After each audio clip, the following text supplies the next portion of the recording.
Welcome to The Purpose Effect, the space where we get honest, we get intentional, and we get aligned with the life God designed for us. I am Alesha with my co-host David, and we are on a mission, and it is simple: to help you stop floating through life and start living with purpose, clarity, and action.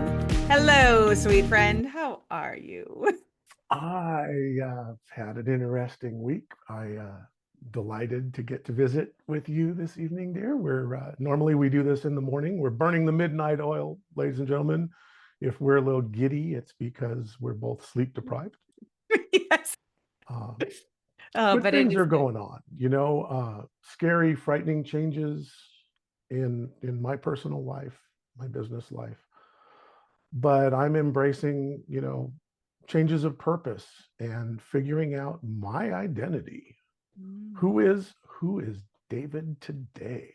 Ooh, it's a powerful question.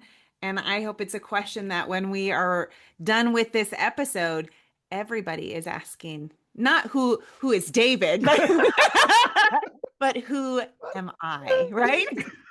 But it is something that like I have been digging into and asking myself so much lately of who am I? Who did God create me to be? And I think in order to know our purpose, in order to really walk out our purpose with clarity, we have to know who we are. Like that's such an essential, powerful, foundational piece to purpose. And so it's been fun to be on this journey with you, David, as you begin to search for your identity. And one of the things, I had the privilege of speaking at a women's conference this last weekend, and it was so amazing. And what the title of my presentation was From Empty to Overflow: Discovering Our True Identity, and digging into that and really recognizing, one, that we have to be aware of, oh my goodness, most of the time we don't know our identity, right? Like we just float through life. Like you and I were talking, you've identified yourself as a contractor and a business owner, and God started saying, wait a second, let's get a little bit deeper. And it's a painful experience. Um, I don't, well, we talked a few weeks ago and I said that because I'm older, I feel like I need to learn faster. Mhm. Um, Much like don't ever ask God to teach you patience.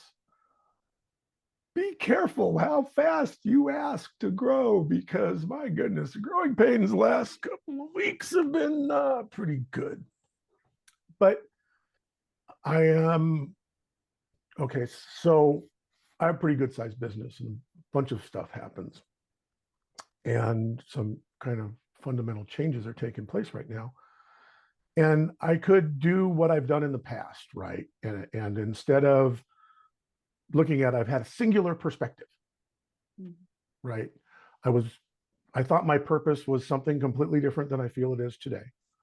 But my work ethic and my perspective were very narrow. And today, there's things happening that in the past I would have just been like, oh, well, the heck with this. Let's just make giant, crazy, bold things happen, crazy statements. And today I'm sitting back and I'm going, how how does this how does this get managed in a way that's healthier, not more profitable, but how do I manage this in a more manageable fashion? So going along with what we've been talking about, I'm changing my perspective. Mhm. And as I've changed my perspective, um, I've got some injuries in my body I'm also managing, which means I don't sleep a lot. So I've had a lot of time to really think about what this perspective is, right? And when we were speaking on the lead into this, it just struck me what I've been thinking about, and I've been thinking about it and thinking about it and thinking about it, and not identifying what it really was, and that is who I am, who I see my identity as, regardless of what anybody else sees, but who I see is no longer an entrepreneur. I'm no longer a contractor. I'm no longer a builder. I'm no longer that guy. I still have all those skills and I will still do my profession well and get to help people and, see to it that I feed my people. But as I embrace what God's purpose in my life is, my identity is shifting. Mhm. And I didn't nail that down until just 10 minutes ago when we were visiting before we started.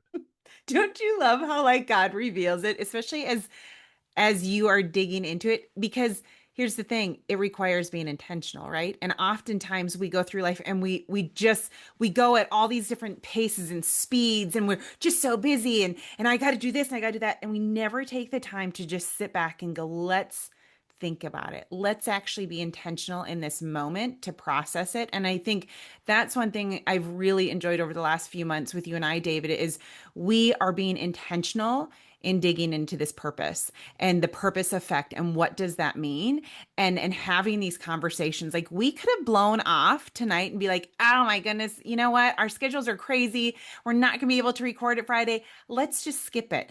But we are demonstrating, we are living by example of what it means to live with intention, to live with purpose, and in that the revelations begin to happen. The awareness is stirred and you're beginning to go, whoa, oh my goodness. It's not all these bigger issues. And yes, those issues are there and they're big, but the core of it, the root of it is who are you? What is your identity? And what you have seen yourself as is now beginning to shift. And what I would encourage you and our audience to understand is not to, we can go, okay, so now if my identity is not this job or this career, what is it? It's going actually even further back and going, my identity is recognizing that I want a child of God and I am his masterpiece. So if you think about this, Ephesians 2:10 is like one of my most favorite scriptures, and it talks about how we are God's masterpiece. We were God in Ephesians 1, I think it's 1:4, it talks about how he knew us before the foundations of the earth. So that means that our identity was created long before we were conceived, we were born, life happened, and we formed an identity. It came way before that. Way before that. And it starts with we are his masterpiece. And you are now having to shift your identity from going from this is what I thought it was to now God stripping you back to the very true identity. Well, one of the things that I think is important about sharing this is we have agreed between ourselves and with everybody that is paying attention, that is actually following along with us on this, that we were going to be honest. And this is kind of bare and raw and hard.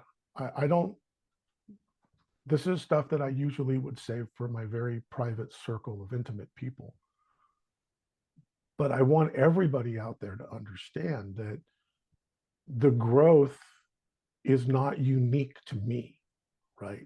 If you ask for God's help and you follow, you know, I envy people who are sitting somewhere and have God's booming voice come down, like in like Charlton Heston, and they're on the thing and the bush is burning, and God says, David, your identity is that you are not a potato. That would be far out. But That would be. that right? I never had that. I never had that. But what I get is this feeling, this warm, comfortable feeling when I'm on the right path. Right. When my thoughts are aligned with what I believe God is trying to tell me, my intuition is my God's voice. Right. I don't know. This is only my unique experience. And maybe some people do. They have that voice in their head that, is very clear and solid. I don't. I'd like it. Come on in anytime, dude. You're welcome.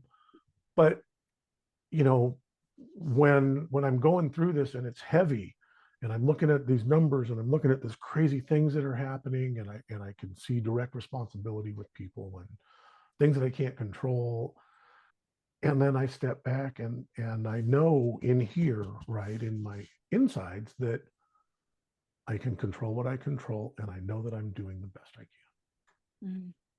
So my identity isn't that of a entrepreneur or a contractor. In my mind, in my soul, my identity is one who gives as much as they can, Mhm. sometimes to my own detriment. But my purpose is not my identity, right? My identity has always been a mess. The reason we connected was because I always felt like I was a mistake. You know, my mom told me I was a mistake straight away. Mhm. I wasn't an accident. I was a mistake. Yeah. So I carried that and I tried to let it go and I carried it. I tried to let it go. And then when we met and had that first interaction that was so heavy in my heart, I don't feel like that anymore. I truly don't. I truly feel like my purpose is more valuable than my mother's mistake, Yeah. right? God's intent, not mine. God doesn't make mistakes. I don't care who you are, where you are, what you believe. I don't care if you're a Christian or you're a Jew or you're a Muslim. I don't think that any of us would who have faith could believe that our higher power, our God, makes mistakes. That's not how it goes, right? Mhm. So being a Christian, I don't believe that I was a mistake. I think that I learned a lot of stuff by feeling that way. Yeah. But my identity, I'm I really truly believe that my gift is that I can make people think about stuff in ways that they normally wouldn't. Yeah. And I've had people who are close to me almost, spit it back at me. I can never unsee that after you told me the way you see it. But that's my gift. And this is our forum for me to show everybody who cares about us, who cares about what we're trying to share here, that God, this is scary. Mhm. That guy in the mirror is we have a new puppy. And we thought we bought a Newfoundland puppy. This is not a Newfoundland puppy. This is a Tyrannosaurus Rex with like 17 million shark teeth in a cute, fuzzy little uniform, right? So you look at this and it's like, oh my goodness, it's so cute and it's so. And then if you look at my hands, you can see that I'm just completely chewed up and eaten up because this little alligator with her razor sharp shark teeth just loves to chew on daddy's hands. But my identity isn't related to any of that. Identity is truly what God has set before me. And that's frightening to embrace because Mhm. that involves a layer of trust that I have not achieved yet, but I am. Mhm. It's a process. Like I think we oftentimes we either want to rush the process or we avoid the process. And I think most people, because I was there, I avoided the process because it's uncomfortable. It's hard. It's not easy to have to shift your perspective and recognize one that God never makes a mistake, that we are created for something so much bigger. We're created for a purpose, but also that in the true growth comes from trusting Him fully. And not just by words, but in action, in heart, and in deed. And I think when you fully commit to that, God gives you more and more opportunities. Just like when it says, God, give me patience. And when you say, God, I want to Good. trust you. But Why? he's like, okay, I'm gonna give you opportunity. And that's where like my husband and I've been in for the last 9 months is a space of absolute trust. Like we got in on a business venture where we put everything on the line, everything. And it hasn't played out how we had planned. But I'll tell you, I fully trust God that no matter how it turns out in my mind, He's still good and He still has the best thing in store for us, no matter how it plays out. he has the best in mind because I fully trust him. And that's a great spot to be in. You've been practicing this way longer than I I'm have. a little bit further along in the journey, so I can come to you and say, David, it's worth it. I promise. I am so glad Jesus liked wine. No, kidding aside, it's, as you like to say, it's powerful, but it is not easy and it is scary sometimes as I'm trying to go through this and I'm trusting things that I have never trusted. I've only trusted me and I've failed sometimes, and that's bad. But at least then I know exactly where to go, right? Yeah. Accountability. Or who to blame? Wouldn't you even say like not only that, but Accountability. like it's my fault and or whatever, like it's all on you. You have to carry the weight of the world and it's your fault and all that too. Like I think there you put this pressure on yourself that God didn't want to put on you. Oh, as we as we go down this journey, this path, it's not like what was the one where the guy was in heaven and he's up there and there's the tracks in the sand and he's like, "Why'd you leave me, God?" And God's like, "It's when Oh, I carried I you, carried dumbass. you. Shut up." And I'm assuming you gotta, okay, so guys, everybody out there, if you read the Bible, which I'm reading the Bible again, which is a whole nother story we need to go into, but Jesus hang out, he was hanging out with the bikers and the drug dealers and the hookers. He was hanging out with my people. He wasn't out there with the churchgoers and the fun folks because they were all full of crap, right? And the real raw people were that's my people, right? So yeah, you know, I'm pretty sure God got at least one Harley. At least one. I would think If at not, least well, you got to have the sound. There's something about them. the Even if you don't like roar. to ride them, the Harleys sound really good. They do sound, hey, here, I know that. I grew up just 15 minutes from the biggest bike rally in the world.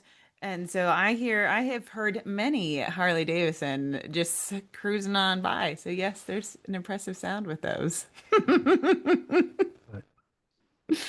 In all seriousness, everybody, the learning curve is worth it. If it kills me, come to my funeral. But I'm You not know what ready. though?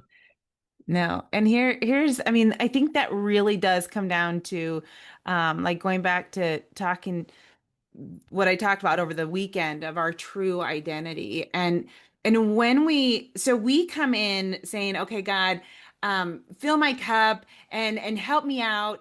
And God saying, but hold on, your cup's already full. Your cup is already full with this identity that you've created. Your cup is full with all the hurts, with all the heartache, with everything that's gone on in life. And then we say, but God, I really want you to fill my cup and help me out here. And God's like, but I can't because it's full.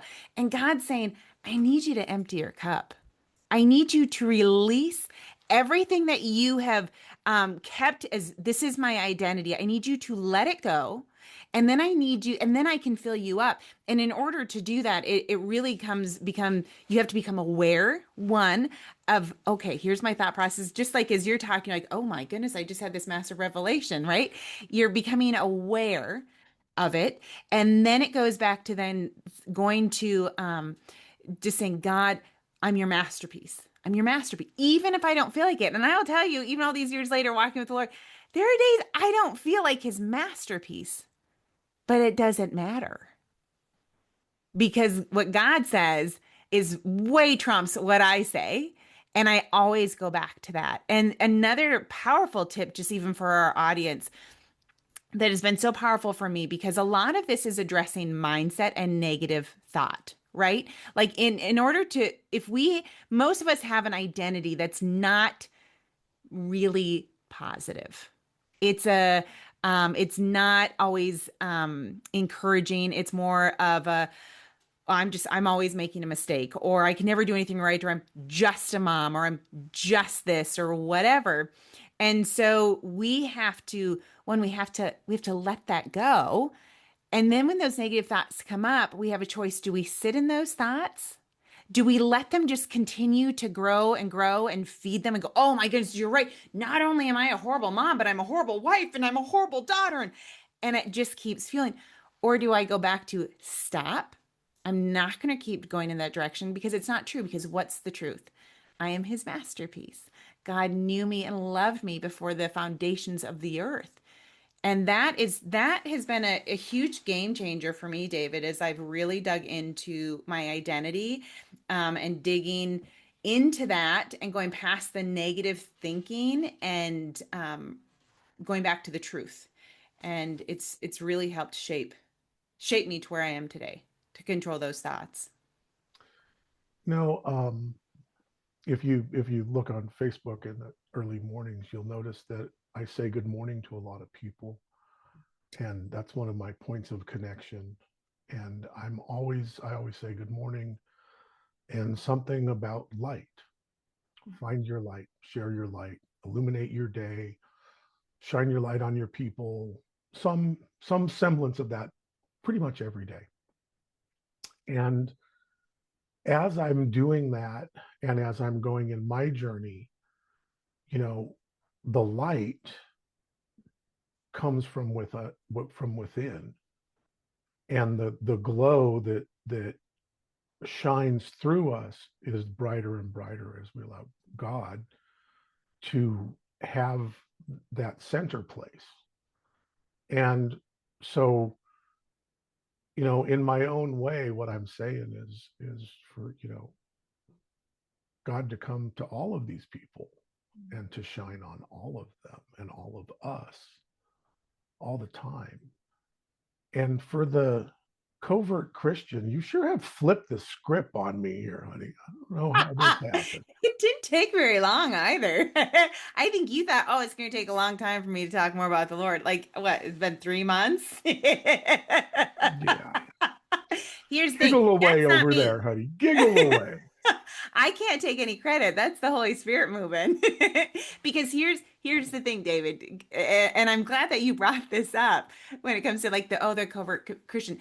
As we begin to really understand that our identity is not based on anything we do or say or our job or our career or what our past brings or anything like that, our true identity has to come from the Creator, right? Like you have to begin to understand that you are going to always struggle and battle and who am I if you're not getting back to the source of the one who created you.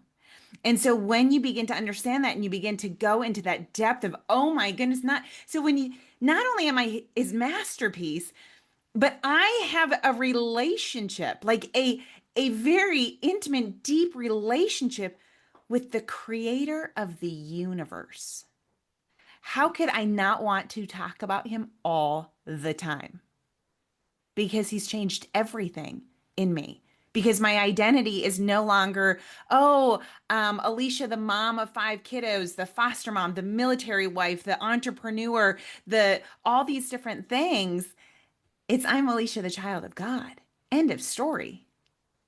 That's my identity. And everything else, as I dig into my identity, my purpose becomes clearer and clearer because it's based on that foundational truth of who I am. And then I can go out and do it. So as you begin to dig into that identity, oh man, that's all you're going to want to talk about is God and Jesus and what he's doing to you because it's so powerful. It's so life-changing. That's the change he wants to do in all of us to the core of who we are. I bought a daily Bible app. Yeah. And what's even more awesome? I'm excited about it. And it's like when you start it up, it like asks you a bunch of questions. So I've asked for a healthy mix of Old and New Testament with a better understanding and spiritual growth. So we'll see what kind of hocus pocus they put up. But if nothing else, it's a way to have Bible access in my hand and to start reacquainting. I have way more exposure to the Bible than I let on to. And You're letting it sink in this time. well, I'm embracing it differently, and it's you can read and memorize a book without trying to understand what the messages are. And the frightening part about the Bible is in the wrong hands, Yeah, it can be it twisted. it can be twisted up to say some pretty awful stuff. So that's a tough one for me. My mom did some kind of questionable actions with that kind of stuff. Yeah. So in my life, trying to it's like I grew up with the King James version, Hmm. old school. Yeah. Oh, I'm reading kind of a new age kind of like plain English version, and it's less formal, but I don't think that Christianity doesn't need to be formal. It needs to be sincere. And I think the power that we forget about it with scripture is it's called the living word for a reason, right? So I can read the same verse 100 times over, and that 101 time, I all of a sudden it becomes alive to me. And and and that's when the Holy Spirit gets to come in and really work in us and really reveal himself. And it goes back to too, it's like the most powerful love letter that was written to us. And if we're not reading it, if we're not diving into it, and then if we go, well, God, I can't hear you, well, it's because we don't know him. Well, one of the most powerful ways to know him is by reading the love letter that he gave us. In fact, I listened to a pastor the other day, and I cannot remember the stats on this, but he talked something about like the difference between a person that reads the Bible every once in a while versus a person that reads it a couple times a week versus a person that reads the Bible every single day. He said the depression and the anxiety is almost like it drops so drastically because you're literally, I mean, you think about the power of it. And so I'm excited to see what shifts you begin to experience as you dig into the word, as you dig in to what God is saying, how he talks about you, his how he shows you his love for you and what that means and how it plays out. Like it's gonna be a really awesome thing to watch. Like I love being on this side of things, being able to watch what Yeah, God's doing in your it's a life. lot more It's fun. so Yes, good. I would much rather enjoy watching you bash your head against the wall instead of me get right No, no. there. Here's the thing. I was there. I was there. It's just a little while It's just my back. turn. All right, fine, fine. Let me share Um, quick, like one. Can I share one? Please. So I read the other morning. It's so like again, I love getting in scripture, and there are just times when God's like, "Okay, Alicia, just listen to me."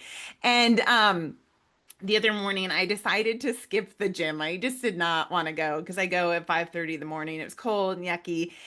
And that, okay, if I'm going to skip the gym, I have to be intentional with my time. Like, I'm not just going to waste my time. I'm not going to just stay in bed. So I got up and I thought, I'm just going to get in the word a little bit earlier today. And God told me to get into Haggai. Now, Haggai is a chapter or it's a book in the Old Testament towards the end of it. It's like two chapters. It is like such a short book of the Bible. And I thought, okay, I'm going to read it. Now, just to give you a little background of it, and again, I'm not any Bible scholar, so this is just a little snippet. But the the prophet is coming to the Jews and talking about how here they had been escaped from slavery or what I don't think it wasn't the Egyptians, but they had gotten out of some slavery or whatever. So they had gotten some freedom and God said, "Okay, I need you to build a temple. I need you to build a temple to honor me." So they started it and then life shifted. Their priorities shifted. They begin to, oh, I need to build my house, and I need to do this, and I need to do all that. And they took their priorities off of the true purpose that God had asked them to do.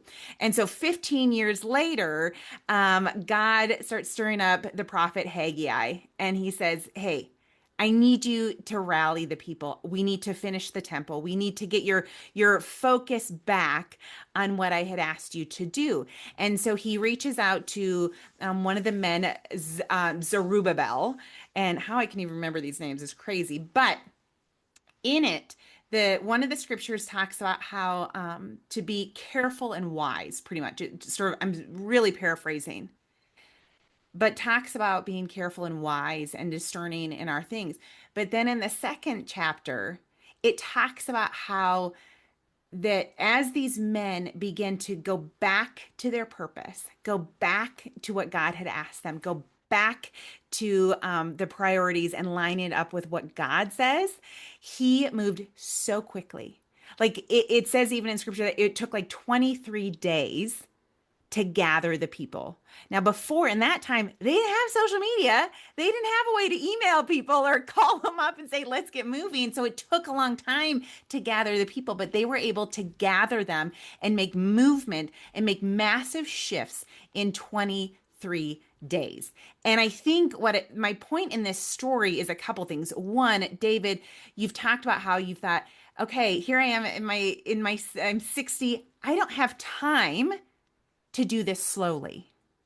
I need to do this quickly. I need to learn quickly and I need to just go. And God, and when you look at scripture, he is saying, this is a story. This is something that happened, David. And I want you to know I can do it. You can do it wisely. You can do it carefully, but I can also do it very quickly for you. And I think oftentimes we go, ooh, I don't know if I want to change because it's going to take me a long time. And God's saying it doesn't have to.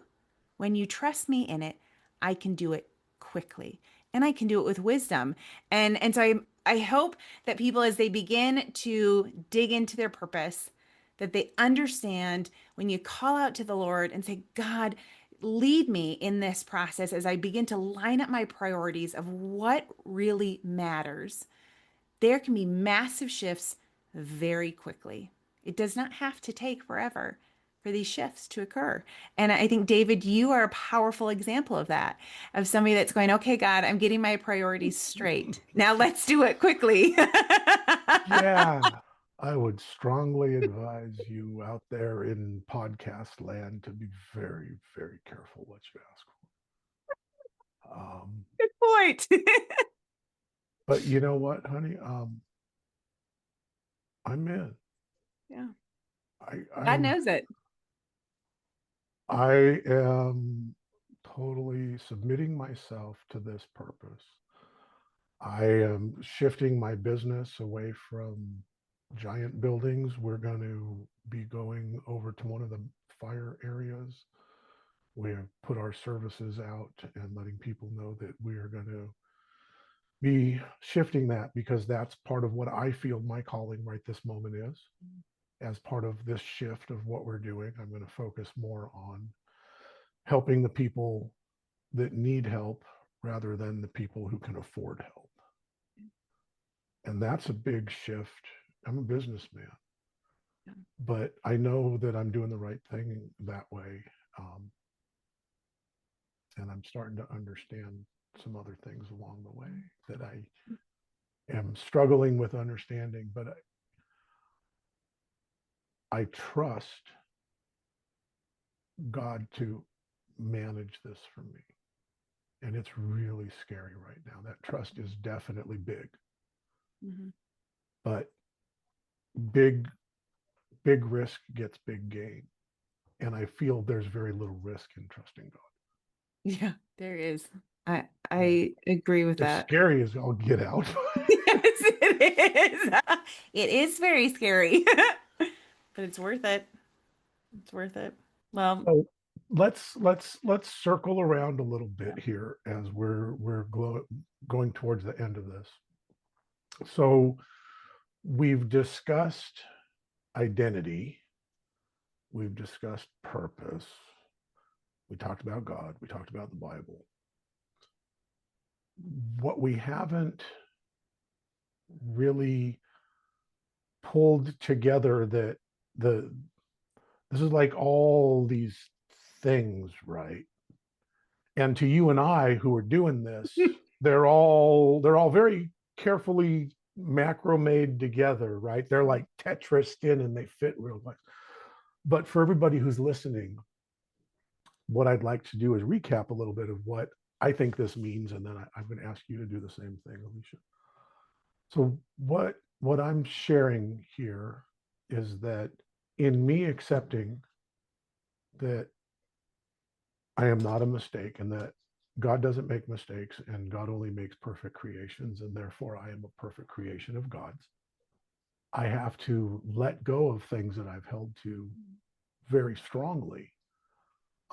Some of that even, being my identity, right? My identity was this hunter killer type A CEO, blah, blah, blah, blah, blah, blah, blah. Not just a little innocent child of God, Mhm. right? So as I come back around and I'm like, okay, so now we've covered where we were. We're looking at where we want to go. So now's the journey, right? So now I'm inviting everybody to not only stand out there and be a voyeur of our journey, join the journey. Yeah. Figure out your true identity. And it's going to be harder for some than others, but I think what we're all going to come around to is the same exact thing, right? Because that's like the, the short form, Yeah. right? You can cut out all the embellishments, you can take out the costumes, you can take out the uniforms, and we're all just children of God Yeah. trying to get by. Yeah. And if we listen and we allow God, the Bible promises pretty amazing things. I mean, I was reading in my Bible study about the flax seed, how one single flax seed can grow a giant tree. Mhm. So planting the seed, I talk about this a lot in my mentoring and the young men I work with, is you plant the seeds, right? The seed may be a goal. You may plant your own seeds in a goal that you would like to accomplish.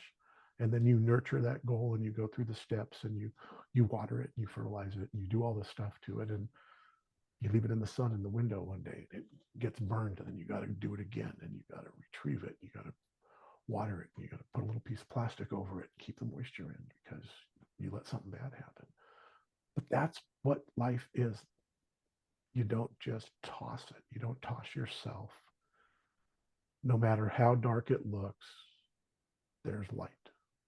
Yeah. Yeah. It's so powerful.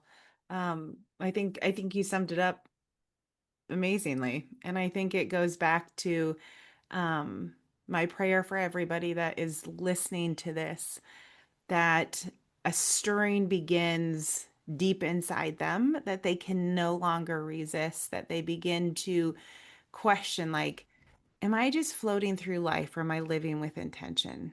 And that they can no longer just float. And I often talk about becoming a recovering floater because that's what we have done. That's what I'm continuing to do is I no longer float.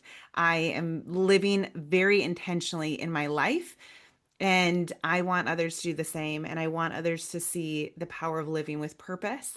And most importantly, really having their firm identity in who they were created to be. And in order to know your purpose and walk out your purpose, you really do have to know that of who are you in God, because things will come your way and they will want to derail you, or they'll want to tell you you are not worthy of your purpose. You can never accomplish this. But it keeps going back to no, no, no, hold on. God has already given me my purpose. God has created and walking out with boldness. So um, I think this has been an awesome time visiting with you, David. I'm excited to it's always great connecting with you and to dig deep and to process all of this together. And so thank you for connecting with me tonight. Thank you, my dear. As we conclude this every week, I try and talk about a purpose for the week. And this week's purpose, as I come up with it immediately in my brain while I'm sitting here talking about it, is to not look for our purpose. Our purpose of the week is to find light, Mm. find a smile, find a candle. And if you can't find it, be the light. Yes. Make a difference. That's awesome. Okay, well let's wrap this episode up. So everybody, thank you for listening to The Purpose Effect. If today's episode spoke to you, make sure you share it with others. Subscribe. We're on all major platforms. Help us spread this movement of purpose-driven living. And remember, you're called, you're capable, and you're created with intention. Now go and live it.